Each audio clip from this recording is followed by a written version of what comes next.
Dear students, welcome to today's class. This is Muhammad Abdur Rauf as usual standing in front of you to take class with you. Lecture English Kolkata City Corporation College and hope that you are safe and sound at home. Dear students, last two classes we discussed about some rules for changing complex sentence to simple one. Today I will discuss the topic with some more rules. So you see the students, and it is from number 6 and number 6 of the use of so that. Dear students, when in complex sentence two clauses combined by so that, in that case, to change the complex sentence into simple one, we have to use to plus verb, or in order to plus verb in place of so that, from so that to up to the verb of the second clause. So you say, dear student, there is a note so that থেকে মূল ভার্বের পূর্ব পর্যন্ত উঠে যায়। দেখো প্রিয় শিক্ষার্থী, here is a given example complex sentence. He worked hard so that he could prosper in life. সে কঠোর পরিশ্রম করেছিল যাতে সে জীবনে সফল হতে পারত। প্রিয় শিক্ষার্থী, আমরা এখানে so that দেখতে পাচ্ছি, দুইটা ক্লজকে যুক্ত করা হয়েছে, নিশ্চয়ই এটি কমপ্লেক্স সেন্টেন্স। এবং এখানে so that এর কমপ্লেক্স সেন্টেন্সকে আমরা সিম্পল করতে গেলে টু প্লাস ভার্ব ব্যবহার করব so that এর জায়গায়, এবং সেখান থেকে শুরু করে মূল ভার্বের আগ পর্যন্ত ওটা পুরোটাই কি হয়ে যাবে, বাদ হয়ে যাবে। এবং এটার পরিবর্তে আমরা টু ব্যবহার করব অথবা in order to ব্যবহার করব। তাহলে সিম্পল করে করছি কিভাবে একটু দেখো, খেয়াল করো। he worked hard so that থেকে শুরু পর্যন্ত মূল ভার্ব এখন তো বাদ, এটার জায়গায় আমরা টু লিখেছি, তারপর প্লাস ভার্ব অর্থাৎ prosper in life। তাহলে কি দাঁড়ালো, he worked hard to prosper in life। এখানে আমরা টু ব্যবহার করে কি করেছি, সিম্পল করেছি। তোমরা প্রিয় শিক্ষার্থীরা চাইলে টু এর জায়গায় in order to এই ফ্রেজটি ব্যবহার করতে পারো। এবার আমরা যাব number 7 so dash that। so dash that, এখানে so এবং that এর মাঝখানে একটা ড্যাশ দেখতে পাচ্ছি, সেখানে প্রিয় শিক্ষার্থী অ্যাডজেক্টিভ ভার্ব ব্যবহৃত হয়, অর্থাৎ so plus adjective verb plus that। এইরকম কমপ্লেক্স সেন্টেন্সে সিম্পল করার সময় তাও আমরা কি ব্যবহার করব, টু প্লাস ভার্ব ব্যবহার করব। এখানে একটা নোট দেওয়া আছে, আমরা এই so এর পরিবর্তে টু এই শব্দটি ব্যবহার করব, তবে একটা শর্ত আছে, সেটা হচ্ছে সাবঅর্ডিনেট ক্লজটি মানে দ্যাট ক্লজটি নেগেটিভ হতে হবে। আর সোর পরিবর্তে আমরা ইনাফ টু ব্যবহার করব যদি দ্যাট ক্লজটি অ্যাফার্মেটিভ হয়। এবং আরেকটা নোট দেওয়া আছে, দ্যাট থেকে মূল ভার্বের পূর্ব পর্যন্ত উঠে যায়। তাহলে আমরা একটু এক্সাম্পলটা দেখি ডিয়ার স্টুডেন্টস। এখানে আছে the old man is so weak that, so that মাঝখানে গ্যাপের মধ্যে ড্যাশের মধ্যে একটা অ্যাডজেক্টিভ ব্যবহৃত হয়েছে, so weak that he cannot move। তাহলে আমরা প্রিয় শিক্ষার্থী এই কমপ্লেক্স সেন্টেন্সে যখন সিম্পল করতে যাব, এই আমরা so এর পরিবর্তে টু ব্যবহার করব না, so এর পরিবর্তে টু ব্যবহার করব নাকি so এর পরিবর্তে ইনাফ টু ব্যবহার করব, সেটা আমাদেরকে দ্যাট ক্লজ বলে দিবে। এখানে একটা নোট আছে, দ্যাট ক্লজ যদি নেগেটিভ হয়, এখানে আমরা দেখতে হি ক্যান নট, এটা নেগেটিভ, সেই ক্ষেত্রে আমরা টু ব্যবহার করব। তাহলে প্রিয় শিক্ষার্থী কি দাঁড়ালো, the old man is too, so এর পরিবর্তে টু উইক বসে যাবে, উইকটা দ্যাট থেকে শুরু করে মূল ভার্বের পূর্ব পর্যন্ত, অর্থাৎ এখানে নট সহ এটা বাদ যাবে, এটার জায়গায় আমরা কি লিখব, টু লিখব, অর্থাৎ টু তারপর প্লাস ভার্ব মোভটা বসে যাবে। তাহলে কি দাঁড়ালো, the old man is too weak to move. এবার প্রিয় শিক্ষার্থী আরেকটা एग्जांपल দেওয়া আছে কমপ্লেক্স সেন্টেন্সে, দেখো Jerry was so honest that he admitted his fault. Jerry এত সৎ ছিল যে সে তার ভুল স্বীকার করলো। প্রিয় শিক্ষার্থী এখানে খেয়াল করো, এখানেও সো অ্যাডজেক্টিভ দ্যাট স্ট্রাকচারটা মিলে গেল, অর্থাৎ এটা কমপ্লেক্স সেন্টেন্স। এটাকে সিম্পল করার সময় প্রথম সু এর পরিবর্তে আমরা কি ব্যবহার করব? এখানে আমরা দেখতে পাচ্ছি দ্যাট ক্লজটা হচ্ছে অ্যাফার্মেটিভ, এখানে কিন্তু নো বা নটের কোনো চিহ্ন না, এটা অ্যাফার্মেটিভ। সেই ক্ষেত্রে আমরা সু এর পরিবর্তে এনাফ টু এই ফ্রেজটি ব্যবহার করব। তাহলে কি দাঁড়ালো? জেরি ওয়াজ অনেস্ট, এটা আগে চলে আসবে, তারপর ইনাফ টু, এরপরে পরের ক্লজের মূল ভার্ব আমরা এখানে দেখতে পাচ্ছি মূল ভার্ব হচ্ছে অ্যাডমিটেড, তার মানে এখানে সাবজেক্ট, এখানে যদি অক্সিলারি ভার্ব থাকতো সেটাও বাদ যেত, সু থেকে এখানে হিটা পুরোটাই বাদ যাবে। তাহলে অ্যাডমিট বেস ফর্ম বসে যাবে, যে এখানে যে ফর্ম থাকুক না কেন টুর পরে বেস ফর্ম বসবে হিজ ফল্ট। তাহলে প্রিয় শিক্ষার্থী এইটাকে আমরা সিম্পল করে কি পেলাম? Jerry was honest enough to admit his fault. Simple হয়ে গেল। আমরা এরপরে আরো কিছু নিয়ম নিয়ে আলোচনা করব। হ্যাঁ dear student, so dash that এইরকম কমপ্লেক্স সেন্টেন্সের এখানে আরেকটি এক্সাম্পল দিয়েছি যেখানে দুই ক্লজের সাবজেক্ট ভিন্ন। আমরা যে আগে দুইটা এক্সাম্পল করছি সেখানে সাবজেক্ট ছিল সেম, কিন্তু এই জায়গায় ভিন্ন। ভিন্ন হলে সেই ক্ষেত্রে আমরা কি করব? এখানে নোট দেওয়া আছে সাবজেক্টস অফ ক্লজেস ডিফারেন্ট, সেই ক্ষেত্রে for plus objective form of pronoun অথবা ফর প্লাস নাউন, নাউন থাকলে নাউন বসে যাবে।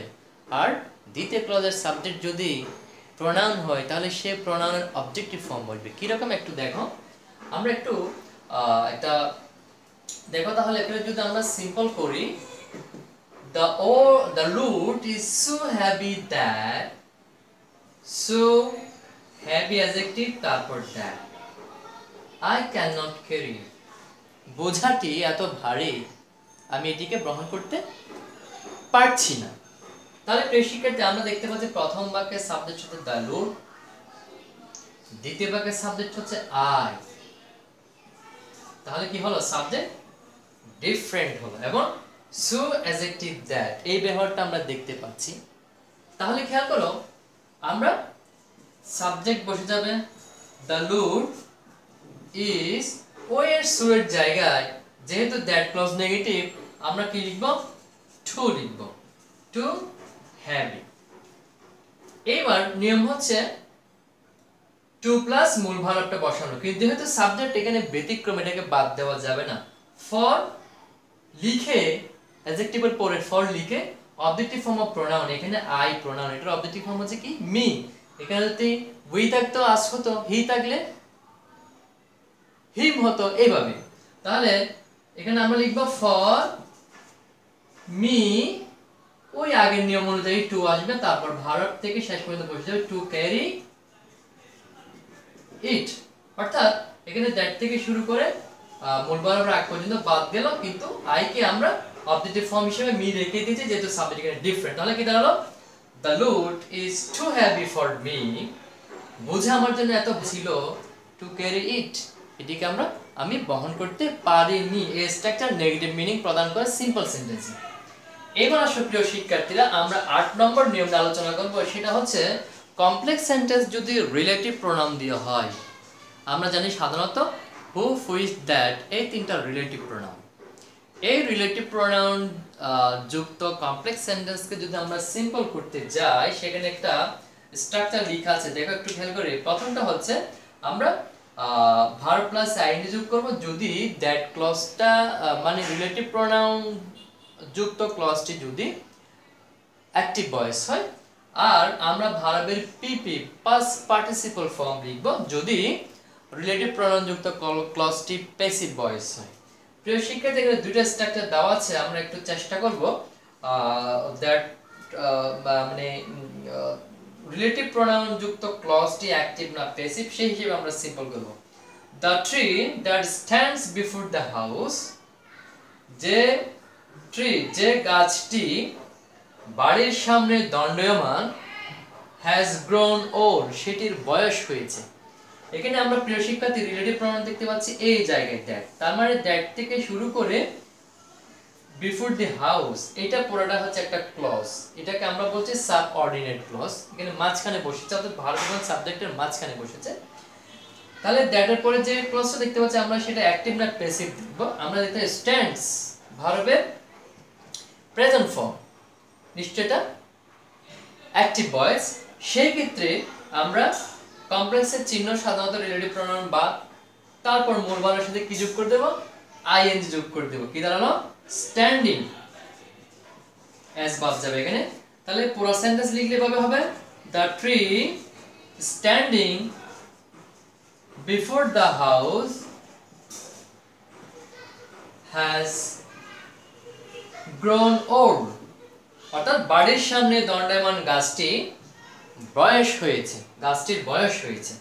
এবার আসো প্রিয় শিক্ষার্থী আরেকটি एग्जांपल দেওয়া আছে, the book which was published last ইয়ার, যে বইটি গত বছর প্রকাশিত হয়েছে, গট গুড মার্কেট, সেটির ভালো বিক্রি হয়েছে বা ভালো বাজার পেয়েছে, মানে ভালো বিক্রি হয়েছে। প্রিয় শিক্ষার্থী আমরা এখানে দেখতে পাচ্ছি রিলেটিভ প্রনাউন হুইচ এর ব্যবহার হয়েছে, এবং হুইচ থেকে হুইচ ওয়াজ পাবলিশড লাস্ট ইয়ার এতটুকু পর্যন্ত এটা হচ্ছে সাবঅর্ডিনেট ক্লজ, এবং এই ক্লজটা আমরা দেখতে পাচ্ছি প্যাসিভ ভয়েস হচ্ছে। কেন? এখানে আমরা জানি অক্সিলারি ভার্বের পরে বিশেষ করে am is আর was আর এগুলোর পরে যদি ভার্বের পাস্ট পার্টিসিপল ব্যবহৃত হয় আমরা জানি সেটা নিশ্চয় প্যাসিভ ভয়েস। এরকম প্যাসিভ ভয়েস গুলাকে আমরা যদি সিম্পল করতে যাই সেই ক্ষেত্রে রিলেটিভ প্রনাউন এবং এর সাথে যেগুলো অক্সিলারি ভার্ব থাকবে সেগুলো বাদ দিয়ে ভার্বের পাস্ট পার্টিসিপল ব্যবহার করব। যেহেতু প্যাসিভ ভয়েসে ভার্বের পাস্ট পার্টিসিপল ব্যবহার দেওয়া থাকে, আমাদেরকে নতুন করে আর কোনো পরিবর্তন করতে হবে না, সেই পার্টিসিপলটা ওই জায়গায় রেখে দিয়ে আমরা সিম্পল করতে পারবো। তাহলে কি দাঁড়ালো প্রিয় শিক্ষার্থী, the book published which both was both published last year got good market. তাহলে প্রিয় শিক্ষার্থী এটা সিম্পল হয়ে গেল, কি দাঁড়ালো the book published last year got good market. প্রিয় শিক্ষার্থীরা আমরা 9 নম্বর নিয়ম নিয়ে আলোচনা করছি, সেটিও রিলেটিভ প্রনাউন দিয়ে, তবে ব্যবহারে একটু ব্যতিক্রম আছে। সেটা হচ্ছে relative pronoun plus be verb plus adjective, অর্থাৎ রিলেটিভ প্রনাউন যুক্ত ক্লজে যদি বি ভার্বের উপরে অ্যাডজেক্টিভ থাকে সেই ক্ষেত্রে আমরা অ্যাডজেক্টিভ প্লাস নাউন প্রয়োগ করে কমপ্লেক্স থেকে সিম্পল করব। কি রকম একটু পুরো স্ট্রাকচার একটু দেখো। শুরুতে আমরা আর্টিকেল দি এর পরিবর্তে এ বা এন নিয়ে আসবো, তারপর অ্যাডজেক্টিভ, তারপর নাউন। এখানে যে বলছি অ্যাডজেক্টিভ প্লাস নাউন সেটা হচ্ছে অ্যাডজেক্টিভ প্লাস নাউন তারপর ভার্ব, তারপর বাকি অংশটা বলবে। কি রকম দেখো, the boy who is industrious can shine in life, যে ছেলেটি পরিশ্রমী সে জীবনে সফল হয়। আমরা দেখতে পাচ্ছি রিলেটিভ প্রনাউন এখানে হু আছে, হুর পরে ইজ বিভার ব্যবহৃত হয়েছে, তারপর কি হয়েছে ইন্ডাস্ট্রিয়াস, এখানে অ্যাডজেক্টিভটি বিভারের পরে অ্যাডজেক্টিভ ব্যবহৃত হয়েছে। তাহলে আমরা যখন সিম্পল করব শুরুতে আমরা আর্টিকেল এ বা এন ব্যবহার করব দি এর পরিবর্তে। তাহলে আমরা এখন এ ব্যবহার করব না এন ব্যবহার করে, সেটা ডিপেন্ড করবে অ্যাডজেক্টিভের উপর। যেহেতু এখানে অ্যাডজেক্টিভটা ইন্ডাস্ট্রিয়াস ভাওয়েল দিয়ে শুরু হয়েছে, তাহলে আমরা কি লিখব এন লিখব, অ্যান ইন্ডাস্ট্রিয়াস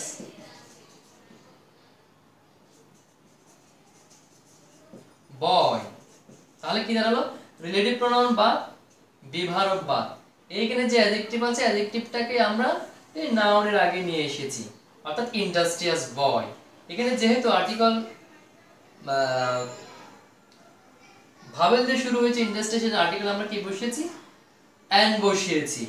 যদি কনসোনেন্ট দিয়ে শুরু হতো তাহলে আমরা এখানে এ বসাতাম দি এর পরিবর্তে, বাকি অংশটা বসে যাবে ঠিকভাবে, ক্যান শাইন ইন লাইফ।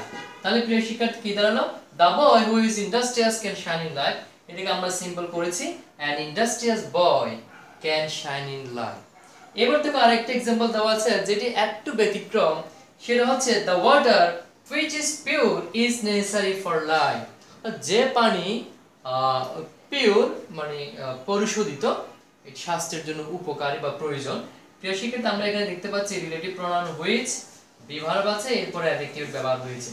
এটিও ঠিক একই রকম, হুইচটাকে বাদ দিতে হবে, বি ভার্ব বা এই পিউরটাকে আমরা ওয়ার্ডের আগে ব্যবহার করব। ওয়ার্ডটা হচ্ছে এখানে নাউন, নাউনের আগে অ্যাডজেক্টিভটা চলে আসবে। এবং আমরা বলেছি যে এখানে দি এর পরিবর্তে এ বা এন্ড ব্যবহার করতে হবে। কিন্তু প্রিয় শিক্ষার্থী, একটা জিনিস খেয়াল রাখতে হবে, যদি ওই যে নাউনের কথা বলছি নাউনটা যদি কাউন্টেবল নাউন হয়, সেই ক্ষেত্রে আমরা এ বা এন বসাবো। আর যদি আনকাউন্টেবল হয়, তাহলে সাধারণত আর্টিকেলের নিয়ম অনুযায়ী কোনো আর্টিকেলই বসে না আনকাউন্টেবল নাউনের আগে। অর্থাৎ আমরা এখানে কোনো আর্টিকেল বসাবো না, দি আছে দি বাদ, যেহেতু ক্লজের কারণে এখানে দি বসছে। যখন কমপ্লেক্স সেন্টেন্সে ক্লজ বাদ যাবে, একটা ক্লজে চলে আসবে, সেই ক্ষেত্রে এখানে আমরা আর আর্টিকেল বসাবো না। তাহলে কি দাঁড়ালো?